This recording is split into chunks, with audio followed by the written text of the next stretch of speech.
नमस्कार, स्वागत है आपका TV9 भारतवर्ष के स्पेशल शो में। आपके साथ मैं हूं सुमेरा खान, मेरे साथ मौजूद है मेरे सहयोगी गौरव और समीर। शुरुआत करते हैं इस वक्त की बड़ी खबर के साथ। 10वीं की परीक्षा को लेकर CBSE ने बड़ा फैसला लिया है। 2026 से साल में 2 बार होगी CBSE की 10वीं की परीक्षा। परीक्षा का पहला चरण फरवरी में होगा और दूसरा चरण मई में होगा। परीक्षा के पहले चरण में हिस्सा लेना अनिवार्य होगा। परीक्षा का दूसरा चरण वैकल्पिक होगा। परीक्षा के पहले चरण का नतीजा अप्रैल में आएगा। परीक्षा के दूसरे चरण का नतीजा जून में आएगा। CBSE ने 10वीं को लेकर परीक्षा मानकों को मंजूरी दी है और नए फैसले में अब यह फैसला किया गया है कि दूसरा चरण वैकल्पिक होगा, लेकिन 2 चरणों में होगी CBSE की 10वीं की परीक्षा 2026 से। ये बड़ा फैसला है। परीक्षा को लेकर छात्रों पर दबाव कम करने की एक कोशिश के तहत CBSE का ये कहना है कि ये कदम उठाया जा रहा है ताकि 2 विकल्प मौजूद हों छात्रों के पास। पहला विकल्प जो फरवरी में उनको एग्जाम देने का विकल्प दिया गया है, वो विकल्प अनिवार्य होगा, यानी फरवरी का इम्तहान ज़रूर देना होगा। लेकिन इसके बाद दूसरा विकल्प भी है उनके पास, एक और इम्तहान देने का, और उसका नतीजा जून में आएगा। CBSE में अब मानकों में बदलाव किया गया है। CBSE की परीक्षा के मानकों में और जो नए बदलाव किए गए हैं 10वीं की परीक्षा को लेकर, उसमें ये नए नियम अब लागू होंगे साल 2026 से, यानी अगले साल से। जो छात्र अभी 10वीं में हैं उनके लिए अब ये नया नियम लागू हो जाएगा। उन्हें एक एग्ज़ाम फरवरी में देना होगा जो उनके लिए अनिवार्य है, लेकिन इसके बाद उनके पास एक और विकल्प भी होगा दूसरा एग्जाम देने के लिए। इस पर और ज़्यादा जानकारी के लिए हमारे साथ जुड़ गए हैं TV9 भारतवर्ष संवाददाता पीयूष। इसे किस तरह से देखा जा रहा है छात्रों और अभिभावकों द्वारा, क्योंकि CBSE का कहना है कि ये प्रेशर कम करने के लिए एक और विकल्प होगा। अगर आप एक इम्तहान दें और वो आपका इम्तहान अच्छा ना हो तो आपके पास एक दूसरा विकल्प होगा, लेकिन छात्र अभिभावक वो किस तरह से देख रहे हैं इसे? बिल्कुल सुमेरा, देखिए ये एक तनाव कम करने के लिए ख़ास तौर पर छात्रों को जो इसका फ़ायदा मिलेगा कि पहला जब वो परीक्षा दे चुके होंगे उसके बाद उनके पास दूसरा विकल्प होगा जो विज्ञान है, सामाजिक विज्ञान है, गणित है और इसके अलावा अन्य जो विभिन्न विषय हैं उनमें वो अपने अंकों को सुधार सकेंगे। दूसरा जो वैकल्पिक उनके पास परीक्षा देने का समय होगा। 2 बार ये परीक्षाएं आयोजित होंगी, पहली फरवरी में और दूसरी मई में, और इनके परिणाम भी अलग अलग आएंगे, लेकिन मूल्यांकन एक साथ किया जाएगा। ये विशेष तौर पर CBSE ने तय किया है। इसके पीछे तमाम कारण हैं, उनमें से सबसे बड़ा जो कारण है वो तनाव कम करना है जो 10वीं बोर्ड के जो छात्र हैं उन पर आता है सीधे तौर पर, और उन्हें अंक सुधारने का मौका भी नहीं मिलता। तो ऐसी स्थिति में वो एक ही शैक्षणिक वर्ष में 2 बार परीक्षाओं के जरिए अपने अंकों को सुधार सकेंगे। पहली परीक्षा में अगर उनका किसी विषय में अंक सही नहीं आता है तो वो विकल्प के तौर पर दूसरी बार परीक्षा दे सकेंगे और अपने अंक को सुधार सकेंगे। सबसे बड़ा लाभ उनको इसी तरह से होगा। जी पीयूष, बहुत शुक्रिया इस तमाम जानकारी के लिए। तो ये एक बेहतर विकल्प छात्रों के पास होगा कि अगर वो बेहतर प्रदर्शन पहली बार के पहले चरण के इम्तिहान में नहीं कर पाते हैं तो दूसरे चरण के इम्तिहान में वो बेहतर प्रदर्शन कर सकते हैं, अपने आप को सुधार सकते हैं। आपातकाल के 50 साल पूरे होने पर दिल्ली के त्यागराज स्टेडियम में एक कार्यक्रम का आयोजन हो रहा है जिसमें गृह मंत्री अमित शाह बोल रहे हैं। सीधे वही चलते हैं। ने ही एक घोषणा की, जब ये निर्णय हो रहा था तब कई सारे विचार आए नाम के बारे में, और ऐसा भी लगा कि संविधान हत्या दिन एक प्रकार से थोड़ा कठोर शब्द है, निर्मम शब्द है, मगर सोच विचार कर ये दिन का नाम रखा गया, क्योंकि जिस प्रकार से आपातकाल में देश को एक जेल खाना बनाकर रख दिया था, देश की आत्मा को मूंगा कर कर रख दिया गया था, न्यायालय के कान को बहरा कर कर रख दिया गया था, लिखने वालों की कलम से स्याही ही निकाल दी गई थी। वो पूरे कालखंड का वर्णन इतने कठोर शब्दों के साथ ही करना चाहिए, तभी युवा पीढ़ी को मालूम पड़ेगा कि क्या हुआ था।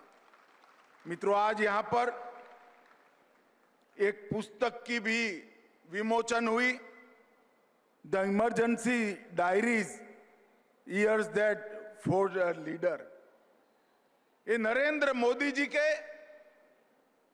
आपातकाल के दौरान एक युवा संघ के प्रचारक के रूप में भूमिगत रहकर 19 माह तक जो आंदोलन जेपी के नेतृत्व में चला, नानाजी देशमुख के नेतृत्व में चला, वो आंदोलन में एक युवा कार्यकर्ता के नाते मोदी जी ने जिस प्रकार से संघर्ष किया, मीसाबंदी जो थे उनके घर में गए, उनकी परिजनों की पूछताछ की, उनके इलाज की व्यवस्था की, कई सारे गुप्त अखबार निकलते थे उसको बाजारों में, चौराहों पर, विद्यार्थियों में, महिलाओं में बांटने का काम किया और गुजरात के अंदर एक संघर्ष का नेतृत्व इस युवा अवस्था में 24-25 साल के युवा नरेंद्र मोदी ने किया।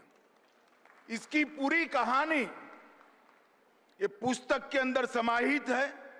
इसके साथ साथ राष्ट्रीय स्वयंसेवक संघ और जनसंघ की भूमिका, लोक संघर्ष समिति का संघर्ष और इसके साथ सत्याग्रह और जन जागरण की दिक्कतें और नरेंद्र मोदी जी उस वक्त भूमिगत रहकर काम करते थे। कभी साधु, कभी सरदार जी, कभी हिप्पी, कभी अगरबत्ती बेचने वाला या कभी अखबार डालने वाले फेरिया का काम कर कर ये सारे काम उन्होंने अंजाम किए थे। और आज देखिए, विधाता भी जब न्याय करता है तो किस तरह से करता है। जिस 25 साल के युवा ने उस वक्त कांग्रेस पार्टी की प्रधानमंत्री इंदिरा गांधी के तानाशाही विचारों का विरोध किया, घर घर जाकर, गांव गांव जाकर, शहर में घूमकर विरोध किया, आज वही व्यक्ति जिस काम के लिए इमरजेंसी डाली गई थी, परिवारवाद को प्रस्तापित करने के लिए, वो परिवारवाद को आज वही व्यक्ति ने 2014 में पूरे देश से उखाड़ कर फेंक दिया। और ये पुस्तक 5 अध्यायों में मीडिया की सेंसरशिप, सरकार का दमन, संघ और जनसंघ का संघर्ष, आपातकालीन पीड़ितों का, उनकी पीड़ा का वर्णन और तानाशाही से जन भागीदारी तक की ये यात्रा, इसका वर्णन इस पुस्तक में है। मैं विशेषकर देश के युवाओं को अपील करना चाहता हूं, एक बार इस पुस्तक को जरूर पढ़िए। और प्रधानमंत्री नरेंद्र मोदी ने भी आपातकाल को लोकतंत्र का काला अध्याय बताया। आज देश में आपातकाल के 50 साल पूरे होने पर मोदी कैबिनेट ने इसे लेकर निंदा प्रस्ताव पारित किया। 25 जून 1975 को देश में आपातकाल लगाया गया। 2025 संविधान हत्या दिवस का 50वां साल है। आज 50 साल पूरे होने पर पीएम मोदी की अध्यक्षता में कैबिनेट की बैठक हुई। कैबिनेट ने एक प्रस्ताव पारित किया जिसमें देश में इमरजेंसी लगाने की निंदा की गई। इसे लोकतंत्र की हत्या बताया गया। पीएम मोदी और सभी मंत्रियों ने आपातकाल लगाने से पहले और आपातकाल के दौरान की गई ज्यादतियों का शिकार हुए लोगों के लिए मौन रखा। पीएम और सभी मंत्रियों ने खड़े होकर 2 मिनट का मौन रखा। पीएम ने कहा कि नई पीढ़ी को आपातकाल की ज्यादतियों के बारे में बताया जाना चाहिए। कैबिनेट की बैठक में पास प्रस्ताव के बारे में कैबिनेट मंत्री अश्विनी वैष्णव ने जानकारी दी। आज माननीय प्रधानमंत्री श्री नरेंद्र मोदी जी की अध्यक्षता में यूनियन कैबिनेट ने एक रेजोल्यूशन पास किया है जो कि संविधान हत्या दिवस की 50वीं वर्षगांठ 2025 याद दिलाता है। 50 वर्ष पहले कैसे संविधान का गला घोंटा गया था इमरजेंसी लागू करके कांग्रेस की सरकार ने। बीजेपी के संविधान हत्या दिवस कार्यक्रम पर मल्लिकार्जुन खड़गे ने पलटवार किया है। खड़गे ने कहा कि देश में 11 साल से अघोषित इमरजेंसी है। आपातकाल की बात कर बीजेपी अपनी नाकामी छिपाने में लगी हुई है। खड़गे ने कहा है कि संविधान में बीजेपी का कोई योगदान नहीं है। जो लोग अपने गवर्नेंस में नाकामयाब रहे, कुछ नहीं कर सके और उनकी विफलता इतनी है कि लोग आज इन्फ्लेशन के लिए पूछ रहे हैं कि भाई इतनी महंगाई बढ़ रही क्यों, उसका सवाल का उनके पास जवाब नहीं है। बेरोजगारी का नहीं है, भ्रष्टाचार का नहीं है, आर्थिक बदहाली जो हो गई, नोटबंदी जो हो गई, बाहर का काला धन लाने की जो बात हो गई, वो सब कहाँ है? और इनके जो फेल्यूअर्स है, झूठ जो बातें इन्होंने बार बार करते आए हैं, तो उस झूठ को छुपाने के लिए, अपने बातों को छुपाने के लिए वे आज ये नाटक रचे। और बीते 3 दिनों से सूरत में भारी बारिश हो रही है और इससे कई इलाके जलमग्न हो गए। कई सोसाइटी के लोग जल जमाव से परेशान हैं। बरसात ने सूरत की हालात बिगाड़ कर रख दिए हैं। पानी के बीच से लोगों का गुजरना मजबूरी बन गया है। गाड़ियां बीच सड़क पर बंद हो रही हैं। धक्का मारना पड़ रहा है। कई जगह पर देखिए सड़क पर कैसे पानी हिलोरे मार रहा है। सूरत के पर्वत पाटिया इलाके की ये हालत है। 2 दिन से यहाँ कई सोसाइटीज के बाहर पानी जमा है। खारीपुर, ब्रिज भूमि, ऋषि विहार समेत कई जगहों के लोग परेशान हैं। नीचे ग्राउंड फ्लोर पर रह रहे हैं, उनको हर साल ये प्रॉब्लम रहती है। घर सामान दूसरी जगह शिफ्ट करना पड़ता है, ऊपर ले जाना पड़ता है, मार्केट नहीं जा सकते लोग, क्या करेंगे बताओ। स्थानिक प्रशासन क्या कर रहे हैं? कुछ नहीं कर रहे, खाली एक ट्रैक्टर लगा दिया यहाँ पे, वो पशुपालन का, और वो कुछ नहीं। लोग 10 दिन के लिए आते हैं, 4 दिन के लिए आते हैं, लेकिन इनके पास में कोई समाधान नहीं है। समाधान के लिए इनके पास में एसएमसी में 8,500 करोड़ रुपए की बजट है। ये चाहे तो 6 महीने में इसका पूरा सूरत का समाधान कर सकते हैं। सूरत में 3 दिनों से हो रही बारिश की वजह से कई इलाकों में जल जमाव है। ये तस्वीर हाई राइज बिल्डिंग की है। चारों तरफ पानी से घिरी है। रास्तों का नामो निशान मिट चुका है। कुछ इलाकों में पीने के पानी की भी समस्या हो गई है। इसी वजह से कुछ संस्थाएं लोगों को पानी की बोतलें भी बांटती नजर आई।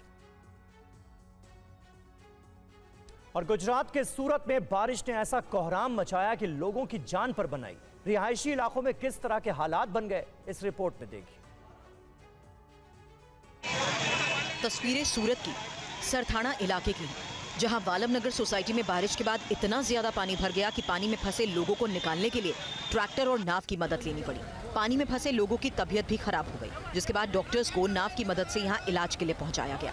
सूरत के ज्यादातर रिहायशी इलाकों में ऐसे ही हालात हैं। लगातार हो रही बारिश की वजह से पानी की निकासी नहीं हो पा रही। ड्रोन वीडियो सूरत जिले के रायम गांव का देखिए। बारिश ने ऐसा कोहराम मचाया कि गांव के ज्यादातर इलाके में इस समय भारी जलभराव है। कई जगह घर पानी में समा गए हैं। ये वीडियो सूरत जिले के बारडोली का है। भारी बारिश के बीच सड़क पर आवाजाही थम सी गई है।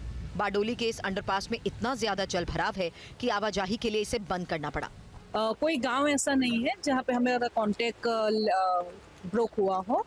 और अभी 4 से 5 सोसाइटी है जो लो लाइन एरिया में पड़ती है, वहाँ पे पानी भरा हुआ है, मगर ऐसे कोई जान माल का नुकसान अभी तक हुआ नहीं। कोई परिवार को स्थलांतरित किया है सुरक्षित जगह पर, ऐसा कोई मामला? हाँ, मांगी फड़िया और राजीव नगर के कुछ एरिया है जहाँ से लोगों को जिनके घरों में पानी भरा हुआ था, वहाँ से। और अगली खबर भी गुजरात से ही है। सूरत के बाद किन और जिलों में बारिश ने लोगों को बेहाल कर दिया है, आइए वो भी जानते हैं।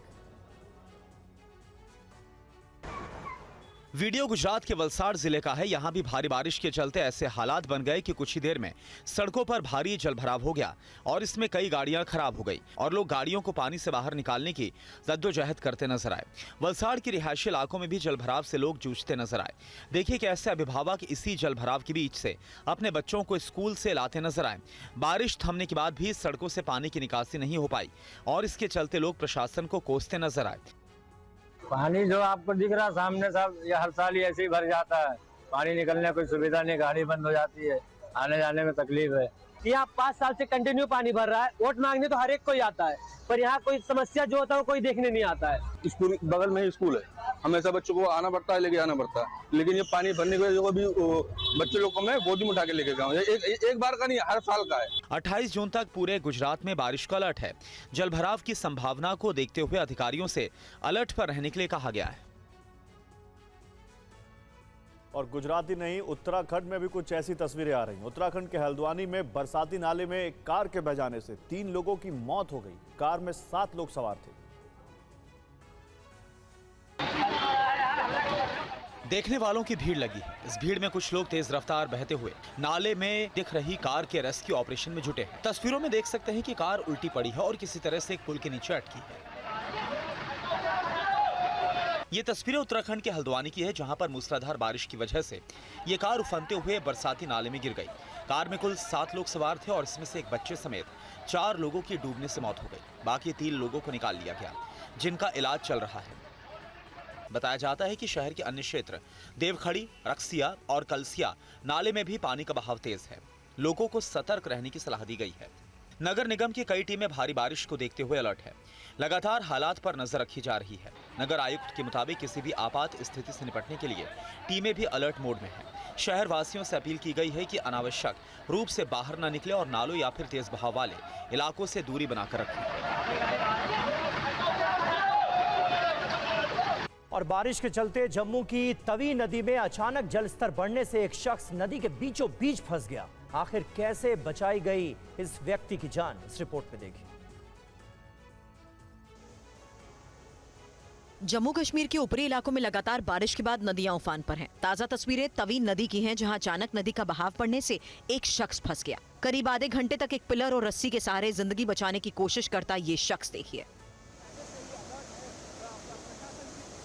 जिंदगी और मौत के बीच महज एक रस्सी का ही फर्क है। हालांकि पानी में फंसे शख्स को निकालने के लिए रेस्क्यू टीम अपनी हर कोशिश करती नजर आई। पानी का प्रवाह इतना तेज है कि अगर थोड़ी सी भी लापरवाही या इस शख्स का हाथ छूटता तो ये बहाव किसी को भी अपने साथ बहा ले जाता। बिना रस्सी या रेस्क्यू टीम के इस शख्स का इस आपदा से निकलना मुश्किल ही नहीं, नामुमकिन सा लगने लगा। रेस्क्यू टीम रस्सी के सहारे पानी के तेज बहाव में फंसे शख्स को बचाने की हर संभव कोशिश करती रही। आखिरकार ये कोशिश कामयाब साबित हुई। एसडीआरएफ की टीम ने कड़ी मशक्कत के बाद रस्सी के सहारे शख्स को नदी से बाहर निकाला। जिस समय ये रेस्क्यू चल रहा था उस समय जम्मू की तवी नदी पर हमारे संवाददाता अंकित भट्ट मौजूद थे। उनकी रिपोर्ट आइए दिखाते हैं आपको। इस समय मैं मौजूद हूं तवी नदी के किनारे और यहां पर तस्वीरों में आप देखिए कई घंटे से यहाँ पर जो शख्स था वो यहाँ पर फंसा हुआ था, क्योंकि लगातार यहाँ पर जो बारिश हो रही थी उसकी वजह से ये शख्स जो है वो यहाँ पर फंसा हुआ था।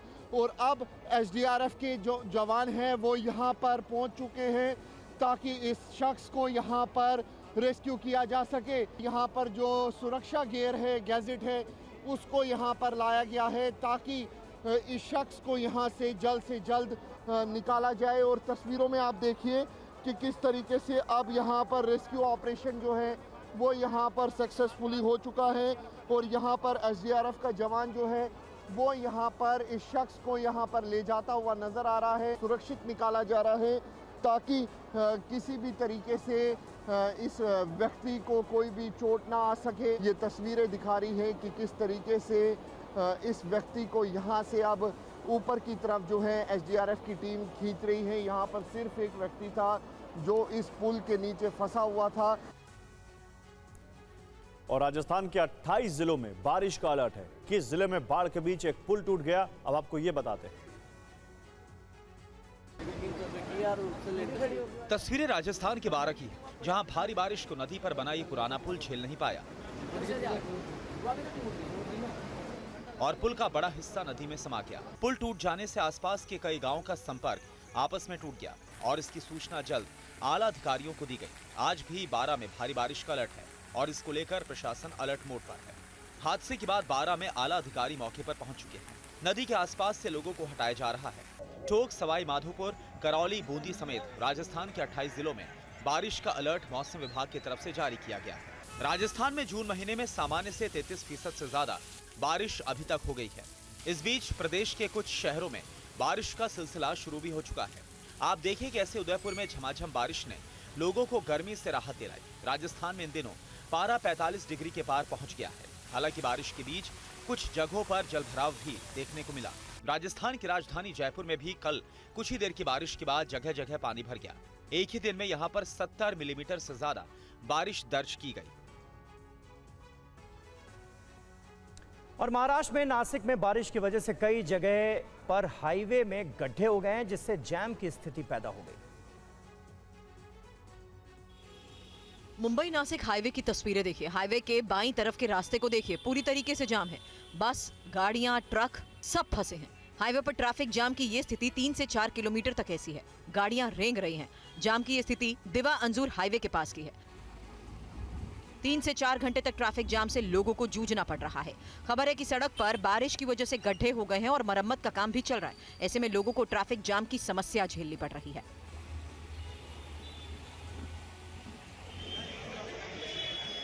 इधर नासिक में लगातार बारिश की वजह से गोदावरी नदी उफान पर है। इसी वजह से शहर में बाढ़ के हालात हैं। कई ऐतिहासिक मंदिर और घाट देखिए किस तरह जलमग्न हो चुके हैं। यहां आने वाले श्रद्धालुओं को भी मुश्किल हो रही है। आपको बता दें, रायगढ़, रत्नागिरी, सिंधुदुर्ग और पुणे, कोल्हापुर, सतारा, नासिक में 2 से 3 दिन के लिए चेतावनी जारी की गई। मौसम विभाग ने पालघर, ठाणे, मुंबई में 25 दिनों के लिए ऑरेंज अलर्ट भी जारी किया। कोंकण और विदर्भ के जिलों में भी भारी बारिश जारी रहने की संभावना है। अमरनाथ यात्रा को देखते हुए जम्मू कश्मीर पुलिस और सुरक्षा बलों ने आज मॉक ड्रिल किया। इस ड्रिल का मकसद ये था कि इमरजेंसी के दौरान सिचुएशन को कैसे संभाला जा सकता है। सुरक्षा बलों की ये तैयारी अमरनाथ यात्रा को लेकर है।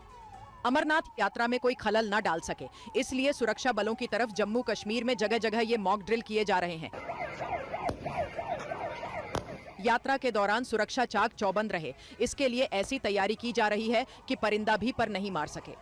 अमरनाथ यात्रा से पहले सुरक्षा बलों ने जम्मू श्रीनगर राष्ट्रीय राजमार्ग पर मॉक ड्रिल की है।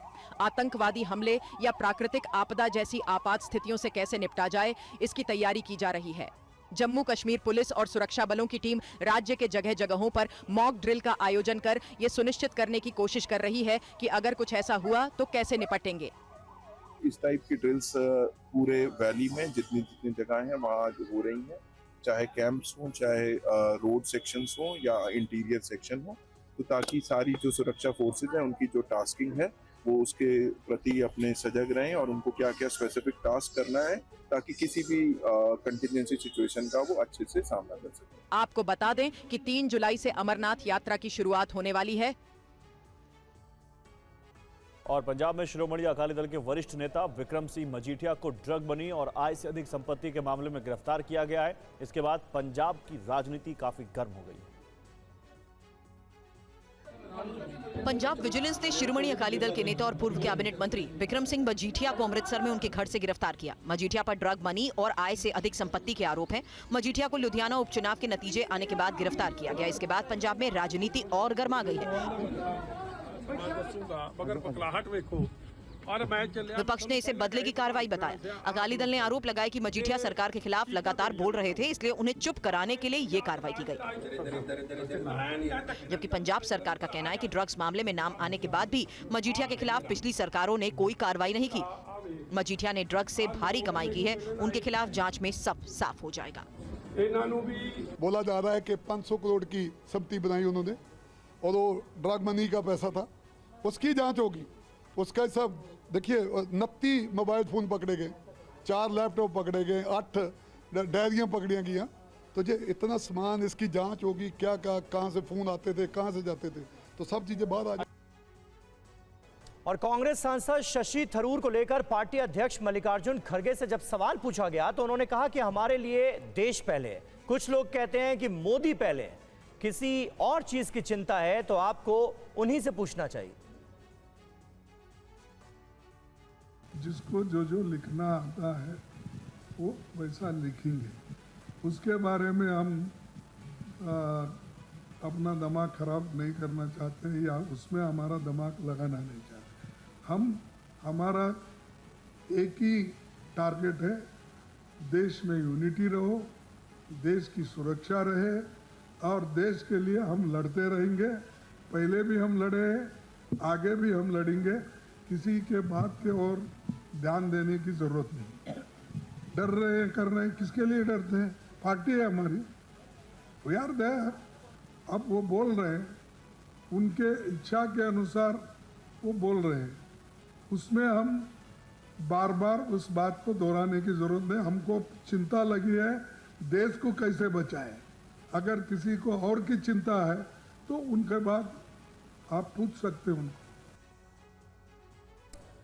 खड़गे के बयान के बाद कांग्रेस सांसद शशि थरूर ने एक्स पर पोस्ट किया है। उन्होंने लिखा है कि उड़ने के लिए इजाजत मत मांगो, पंख आपके हैं, आसमान किसी का नहीं। देखिए ये ट्वीट किया है। हमारे साथ इस पर और ज्यादा जानकारी के लिए रजनीश रंजन जुड़ गए हैं। रजनीश, ये जो एक्स पर पोस्ट है शशि थरूर का, इसके क्या और मायने निकाले जा रहे हैं? देखिए, शशि थरूर लगातार अपने बयानों से, अपने लेखों से कांग्रेस पार्टी के लिए असहज स्थिति पैदा कर रहे हैं। परसों उन्होंने एक अंग्रेजी अखबार में एक लंबा चौड़ा लेख लिखा जिसमें प्रधानमंत्री नरेंद्र मोदी की उन्होंने तारीफ की, विदेश नीति की तारीफ की। कल उन्होंने बयान दिया कि विदेश नीति किसी देश का होता है, किसी राजनीतिक दल का नहीं होता है। और अब एक्स पर वो जिस तरह का संकेत देने की कोशिश कर रहे हैं, उससे ऐसा लगता है कि कांग्रेस पार्टी और शशि थरूर के बीच जो रिश्ते हैं वो इस वक्त नाजुक दौर में चल रहे हैं। रिश्ते बहुत हद तक खराब हो चुके हैं। कांग्रेस पार्टी के नाफरमानी के बावजूद वो एक प्रतिनिधिमंडल का उन्होंने नेतृत्व किया, विदेश गए और लगातार तब से वो सरकार के पक्ष में, बल्कि उनके बयानों से वो कह रहे हैं कि वो देश के पक्ष में बोल रहे हैं। और कांग्रेस के लिए थोड़ा सा अनकंफर्टेबल जरूर ये स्थिति बन रही है। शशि थरूर के मन में क्या चल रहा है और कांग्रेस इस पर आगे क्या कुछ करने वाली है, ये जरूर आने वाले दिनों में इस पर और क्लैरिटी होगी। लेकिन अभी ये कहा जा सकता है कि शशि थरूर कांग्रेस पार्टी से काफी दूर नजर आ रहे हैं अपने बयानों से और अपने जिस तरह की बात वो सोशल मीडिया के जरिए कर रहे हैं। जी बहुत शुक्रिया रजनीश इस तमाम जानकारी के लिए। और एक और बड़ी खबर है, महाराष्ट्र चुनाव पर बॉम्बे हाईकोर्ट का बड़ा फैसला सामने आया है। वंचित बहुजन अघाड़ी की अर्जी खारिज कर दी गई है। शाम 6 बजे के बाद हुई वोटिंग को चुनौती दी थी। 76 लाख वोटों में गड़बड़ी का हवाला दिया गया था। बॉम्बे हाईकोर्ट ने पूछा, लोकसभा चुनाव में 6 बजे बाद हुई वोटिंग को चुनौती क्यों नहीं दी? आपको मालूम होगा कि राहुल गांधी भी लगातार इसी को लेकर सवाल उठा रहे हैं। चुनाव आयोग ने राहुल गांधी को बुलाया भी था। हमारे साथ हमारे संवाददाता जयप्रकाश सिंह जुड़ रहे हैं। जयप्रकाश, हाईकोर्ट में अर्जी डाली गई उसी मसले को लेकर जिसको राहुल गांधी लगातार उठा रहे हैं, कह रहे हैं महाराष्ट्र विधानसभा चुनावों में कुछ सीटों पर 6 बजे के बाद जो वोटिंग हुई उसका पैटर्न एकदम से परसेंटेज कैसे बढ़ गया। हालांकि अब क्या ये माने कि बॉम्बे हाईकोर्ट में इस अर्जी के खारिज होने के बाद ये मामला यही खत्म होगा, ये मामला या फिलहाल अभी यहाँ रुकने वाला नहीं है? क्या कहा बॉम्बे हाईकोर्ट ने, बताइए जरा। बिल्कुल, देखिए बॉम्बे हाईकोर्ट की डबल बेंच की खंडपीठ डॉक्टर जीएस कुलकर्णी और आरिफ डॉक्टर, ये 2 जजेस ने आज एक महत्वपूर्ण फैसला सुनाया है। तकरीबन 4 महीने से ज़्यादा ये पूरा मामला बॉम्बे हाईकोर्ट में चल रहा था।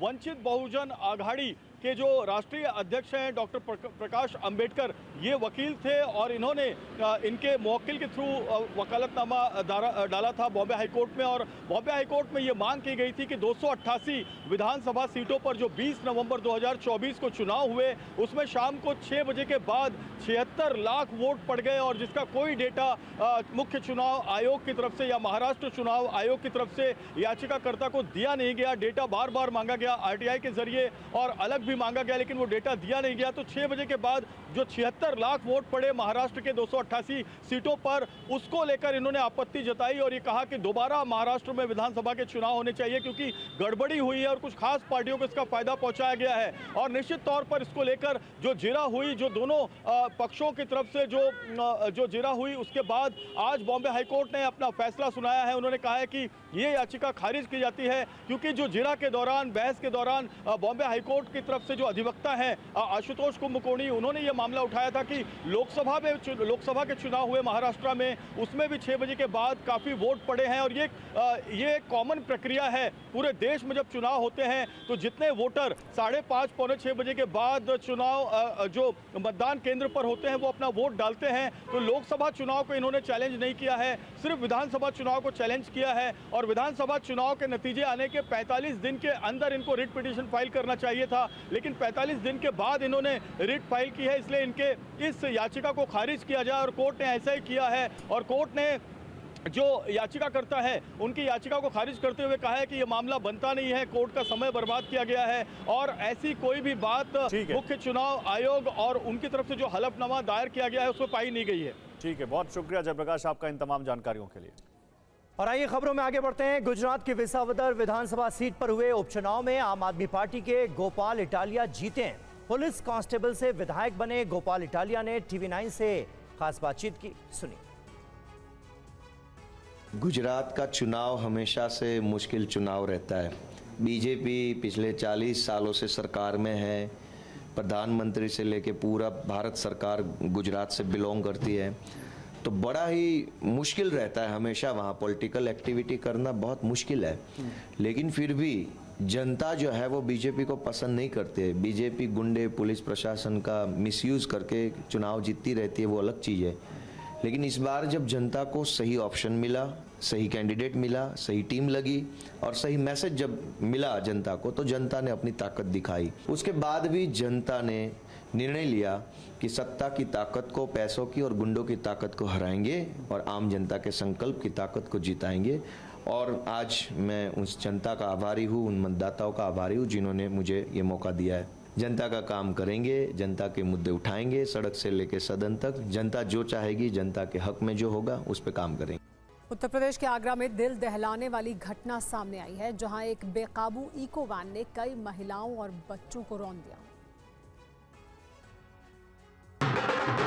ये तस्वीर आगरा की है। आप देख सकते हैं कि महिलाएं जश्न मना रही हैं, ढोल बज रहे हैं, सभी लोग जश्न में डूबे हुए हैं। लेकिन अचानक जो हुआ उसे देखकर वहां मौजूद लोगों के होश उड़ गए। देखिए, महिलाएं, बच्चे, बुजुर्ग जश्न में डूबे हैं। तभी अचानक उनके ऊपर रफ्तार का कहर टूट गया।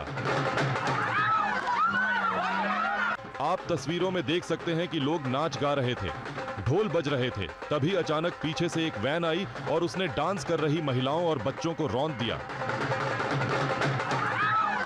बताया जा रहा है कि इको वैन चालक ने अपना संतुलन खो दिया और फिर भीड़ को रौंदते हुए आगे निकल गया। रफ्तार के कहर के बाद जश्न का माहौल गमगीन हो गया। लोग इधर उधर भागने लगे। इस घटना में कई महिलाएं और बच्चे बुरी तरह से घायल हो गए। ये दिल दहला देने वाली घटना उत्तर प्रदेश के आगरा के थाना सिकंदरा क्षेत्र की है। ये घटना तब हुई जब कुछ महिलाएं और बच्चे कुआं पूजन कार्यक्रम के लिए जा रहे थे। कार्यक्रम में शामिल महिलाएं और बच्चे नाच रहे थे। तभी अचानक एक यूको वैन भीड़ में घुस गई। इस घटना के बाद वहां मौजूद लोगों ने घायलों को पास के अस्पताल में भर्ती कराया। मर्डर के बाद शव को ड्रम में छिपाने का जैसा मामला मेरठ से आया था, ठीक वैसी ही घटना रायपुर से सामने आई है। हत्या के आरोप में एक वकील दंपत्ति को दिल्ली से गिरफ्तार किया गया है। देखिए ये रिपोर्ट। रायपुर पुलिस के हत्थे चढ़े ये दोनों पति पत्नी हैं, जिन्हें रायपुर के युवक किशोर पैंकरा की हत्या के आरोप में गिरफ्तार किया गया है। दरअसल रायपुर की इंद्रप्रस्थ कॉलोनी में खड़े ट्रक में सूटकेस मिला था, जिसमें युवक की लाश बरामद की गई थी। पुलिस ने हत्या की गुत्थी सुलझा ली है। हत्याकांड के तार दिल्ली तक जुड़े हैं। बताया जाता है कि हत्या का कारण प्रॉपर्टी विवाद है। किशोर पैंकरा ने अपना मकान बेचने के लिए अंकित उपाध्याय नाम के वकील से कहा। अंकित ने मकान का सौदा 50 लाख में किया और किशोर को बताया कि मकान 30 लाख रुपए में ही बिका है, जिसकी भनक किशोर को लग गई। जिसके बाद उसने 10 लाख रुपए की मांग की, जिसके बाद किशोर को ही रास्ते से हटाने का फैसला कर लिया गया। अंकित ने पत्नी शिवानी के साथ मिलकर हत्या के बाद किशोर की लाश को सीमेंट के घोल में डालकर सूटकेस में भरा, फिर ट्रक में डाल दिया। पुलिस आरोपियों से पूछताछ कर रही है। वकील अंकित के पिता छत्तीसगढ़ पुलिस के रिटायर्ड एएसआई हैं। जब इंद्रप्रस्थ कॉलोनी का सीसीटीवी फुटेज खंगाला गया तो उसमें अंकित की पत्नी शिवानी को देखा गया। शिवानी उस कार के पीछे थी जिसमें 2 लोगों ने किशोर के शव को निकालकर ट्रक में रखा था। और अपनी पत्नी और उसके प्रेमी से तंग आकर रोहतक के एक युवक ने सुसाइड कर ली। युवक ने मरने से पहले एक वीडियो बनाया जिसमें उसने अपनी आप बीती अपनी बहन को भेजी। और आदमी को सही साबित होने के लिए ना अपनी जान गंवानी पड़ती है, तो कभी है ना आदमी के लिए भी कुछ करके देखना। बहन मेरे साथ बहुत गंदा हो रखा है, मैं अपने पापा को नहीं मार सकता इन दोनों की वजह से, तो मेरे को क्या बचा, मैं खुद सुसाइड कर रहा हूँ। ये रोहतक के रहने वाले मग्न के आखिरी अल्फाज हैं। मृतक मग्न ने वीडियो बनाकर अपनी बहन को भेजा, उसके बाद अपने खेत के पेड़ से फंदा लगाकर से सुसाइड कर लिया। मग्न ने पत्नी और उसके प्रेमी से तंग आकर सुसाइड कर लिया। मृतक ने अपने वीडियो में अपनी पत्नी दिव्या और उसके प्रेमी पर लगातार पैसों की डिमांड करने का आरोप लगाया है। दिव्या और उसके प्रेमी का एक अश्लील वीडियो भी सामने आया है। गगन ने इसे लेकर कहा है कि उसकी पत्नी दिव्या पहले ही अपने प्रेमी दीपक से शादी कर रखी थी। दीपक महाराष्ट्र पुलिस का कांस्टेबल बताया जाता है और दिव्या एक होटल में काम करती थी। दोनों मग्न पर अपने पिता की हत्या कर प्रॉपर्टी बेचने का दबाव डाल रहे थे। उसने अपने बेटे को दादा दादी के पास रखने की पुलिस से गुहार लगाई है। और एमपी की राजधानी भोपाल के कोलार में प्रस्तावित हाईटेक गौशाला का भूमि पूजन होते ही बड़ा बवाल इस पर खड़ा हो गया है। मुस्लिम पक्ष ने जमीन को कब्रिस्तान बताते हुए विरोध शुरू कर दिया है।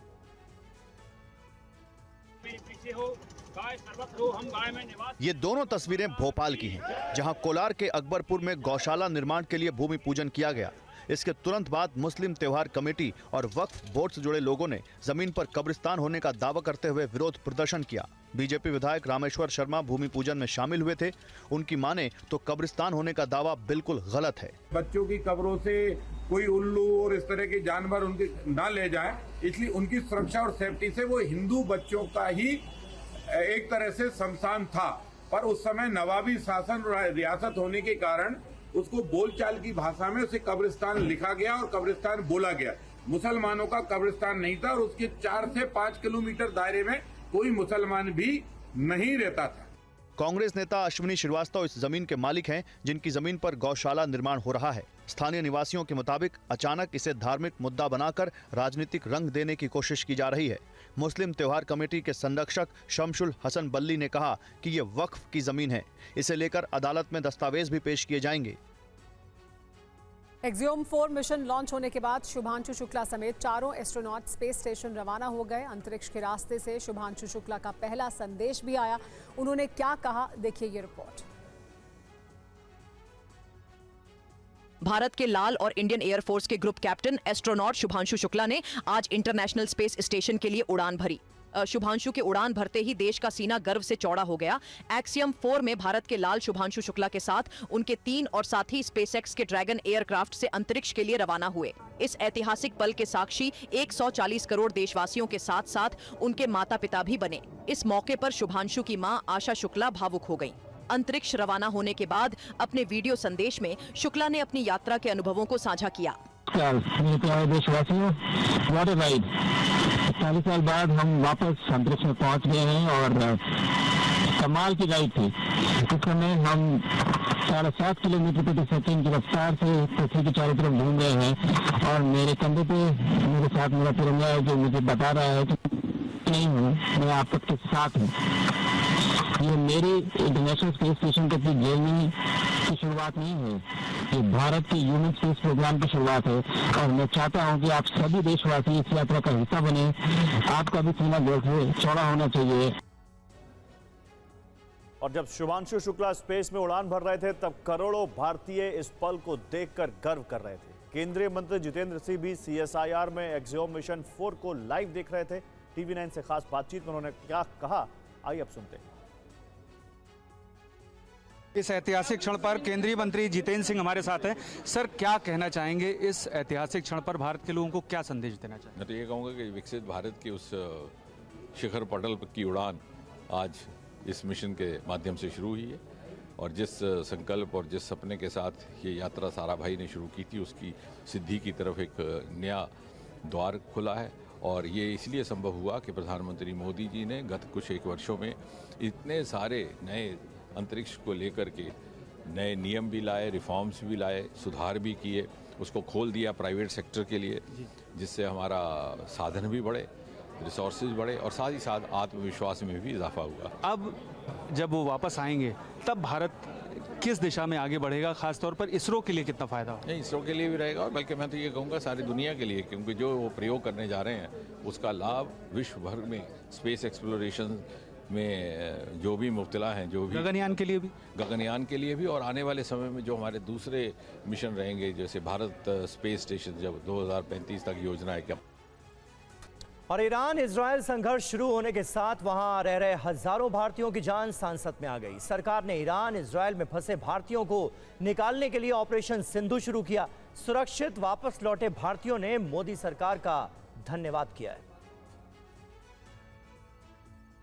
युद्ध के संकट में फंसे ईरान से भारतीय नागरिकों की स्वदेश वापसी के लिए चलाया जा रहा ऑपरेशन सिंधु लगातार जारी है। सोमवार रात को महान एयर का एक विशेष विमान 290 यात्रियों के साथ इंदिरा गांधी अंतर्राष्ट्रीय हवाई अड्डे पर उतरा। ऑपरेशन के तहत 2003 भारतीय नागरिकों को ईरान से सुरक्षित भारत लाया गया। 22 जून को 290 भारतीय और एक श्रीलंकाई नागरिक को ईरान के मशहद से भारत लाया गया। इनमें बिहार, जम्मू कश्मीर, दिल्ली, उत्तर प्रदेश, गुजरात, राजस्थान और महाराष्ट्र के लोग शामिल हैं। इजराइल से 604 भारतीय जॉर्डन और मिस्र पहुंचे हैं। जिन्हें भारत लाने की तैयारी है। भारत ने ईरानी शहर मशहद, आर्मेनिया की राजधानी येरेवन और तुर्कमेनिस्तान की राजधानी अशगाबाद से संचालित चार्टर्ड उड़ानों से अपने नागरिकों को निकाला है। ईरान ने मशहद से 3 चार्टर्ड उड़ानों की सुविधा के लिए हवाई क्षेत्र प्रतिबंध हटा दिए थे। विदेश राज्य मंत्री के मुताबिक ईरान से 3 और स्पेशल फ्लाइट भारतीयों को लेकर आएगी। इनमें इजराइल से जॉर्डन पहुंचे 162 भारतीयों को लाना भी शामिल है। वापस लौटे प्रयागराज के 90 लोगों ने मोदी सरकार को धन्यवाद दिया है। दिल्ली में एक लड़की से छेड़छाड़ के बाद बीच बचाव में आए एक युवक को चाकू मारने का मामला सामने आया है। आरोपी को गिरफ्तार कर लिया गया है। दिल्ली के खजूरी खास इलाके में एक लड़की से बीच सड़क छेड़छाड़ का मामला सामने आया। बीच बचाव के लिए आए युवक पर आरोपी ने हमला कर दिया। तस्वीरों में देखिए कैसे बीच सड़क पर एक युवक नाबालिग लड़की का हाथ पकड़कर उसे खींचने की कोशिश करता दिखा। लड़की बार बार युवक से हाथ छुड़वाने की कोशिश करती रही, लेकिन बदमाश आरोपी लड़की का हाथ नहीं छोड़ रहा था। आरोपी युवक का विरोध करते हुए लड़की आगे की ओर बढ़ गई। धीरे धीरे आरोपी लड़की को एक गली में ले गया। हादसे के वक्त वहां कुछ लोग इस घटना को देखते हुए गुजर रहे थे। इस बीच पास से गुजर रहा पड़ोस का एक युवक लड़की को आरोपी बदमाश से बचाने की कोशिश करता दिखा। गुस्साए आरोपी ने पड़ोसी युवक पर नुकीली चीज से हमला कर दिया, जिसमें आरोपी युवक घायल हो गया। घटना की जानकारी मिलते ही पुलिस मौके पर पहुंची और घायल को अस्पताल पहुंचाया। आरोपी की पहचान 20 साल के चमन के रूप में की गई है, जो खजूरी खास इलाके का रहने वाला है। पुलिस ने आरोपी को मौके से गिरफ्तार किया। नाबालिग लड़की की शिकायत पर आरोपी के खिलाफ बीएनएस की धारा 74 और पॉक्सो एक्ट की धारा 8 के तहत अलग केस दर्ज किया गया है। और दिल्ली में छत से धक्का देकर एक युवती की हत्या करने वाले आरोपी को पुलिस ने गिरफ्तार कर लिया है। 2 दिन पहले हुई इस वारदात के बाद आरोपी यूपी में अपने गृह जिले रामपुर भाग गया था। ज्योतिनगर थाना क्षेत्र की पुलिस के हत्थे चढ़ा ये आरोपी तौफीक है, जिसे पुलिस ने एक लड़की को छत से धक्का देने के आरोप में गिरफ्तार किया है। तौफीक की उम्र 26 साल है। यूपी के रामपुर जिले के टांडा का निवासी है। मामला उत्तर पूर्वी दिल्ली से सामने आया, जहां पुलिस के मुताबिक तौफीक ने 23 जून को 19 साल की नेहा को छत से धक्का दिया। नेहा को धक्का देने के लिए तौफीक ने बुर्का पहना ताकि बिल्डिंग में उसे कोई पहचान ना सके। छत पर दोनों के बीच किसी बात को लेकर झगड़ा हुआ था, जिसके बाद उसने नेहा को नीचे फेंक दिया। इलाज के दौरान उसकी मौत हो गई। CCTV footage, phone call record और अन्य तकनीकी साक्ष्यों के आधार पर तौफीक की पहचान की गई। पुलिस ने उसे पकड़ने के लिए कई टीमें बनाई। पता चला कि वारदात के बाद तौफीक उत्तर प्रदेश के रामपुर भाग गया था, जहां उसे दिल्ली पुलिस ने गिरफ्तार किया है। तौफीक से पूछताछ की जा रही है। नेहा की मौत के बाद इलाके के लोगों में गुस्सा है। स्थानीय लोगों ने आरोप लगाया कि आरोपी पहले से नेहा को परेशान कर रहा था और कई बार धमकियां दे चुका था।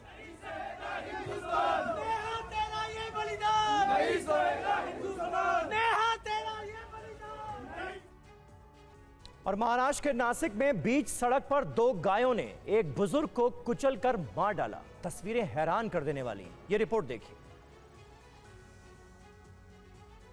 सड़क पर घूमती हुई गाय ने बुजुर्ग को धक्का दिया और फिर बुजुर्ग के गिरने के बाद गाय अपने पैरों से उन्हें कुचलने लगी। तस्वीरें नासिक के कलवान की हैं। पहली गाय के बाद देखिए बुजुर्ग उठकर भागने की कोशिश करते रहे। इस बीच दूसरी गाय आई और उन्हें सड़क पर गिरा दिया। लोग समझ ही नहीं पा रहे थे कि आखिर गाय ऐसा क्यों कर रही हैं। गाय की जिद देखिए। बुजुर्ग को लोग बचाने की कोशिश करते रहे, लाठी डंडों से भगाने की गाय को कोशिश करते रहे, लेकिन गाय ने हटने का नाम नहीं लिया।